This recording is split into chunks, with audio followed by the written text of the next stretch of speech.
L'accord de compétitivité que nous avons signé en mars, le 13 mars exactement, le président Carlos Ghosn lui-même a signé cet accord et 3 organisations syndicales, la CFE-CGC, CFDT et Force ouvrière.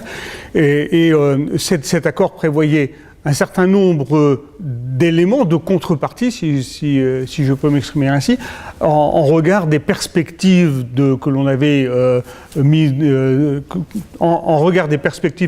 mises dans l'accord, c'est-à-dire des perspectives de croissance et, par exemple, de non-fermeture de sites et aucun plan social dans l'ensemble de nos établissements aujourd'hui. Alors le premier élément que l'on peut souligner, c'est dans le cadre de la croissance, c'est la décision de Nissan de produire sa future Micra à Flins grâce aux conditions compétitives qu'on a pu leur offrir. Et ça, c'est l'accord qui nous a permis d'offrir ces conditions très, très compétitives. C'est quelque chose qui se mettra en place en 2016 et qui verra son plein effet en 2017.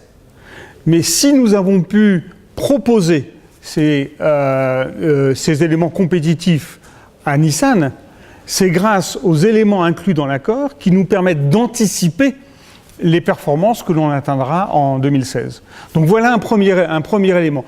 Il y en a bien d'autres moins visibles, comme la mise en place des horaires, comme les discussions sur la mutualisation des structures. On a décidé de conserver l'ensemble des sites industriels, 5 sites industriels, pour produire entre 500 000 et 700 000 véhicules annuels. C'est, en termes d'engagement des sites, beaucoup moins que ce que d'autres font. Par exemple, notre partenaire Nissan en Grande-Bretagne, c'est 500 000 véhicules annuels sur un seul site. On voit la complexité de notre situation, la qualité de notre engagement à ne fermer aucun site, mais la nécessité également d'améliorer notre fonctionnement, et notamment sur les structures, de les adapter au sein de pôles industriels pour faire en sorte que, ayant un ensemble industriel dispersé, ce ne soit pas un handicap insurmontable. Nous avons négocié, nous, un accord pour traiter en interne les éléments qui dépendaient de nous. Il est clair que l'on compte aussi sur l'ensemble des pouvoirs publics, l'ensemble des débats qui permettront d'alléger les charges, retrouver de la confiance, les aides à l'investissement, qui sont des éléments qui vont s'agglomérer avec ce que nous, on a fait en interne.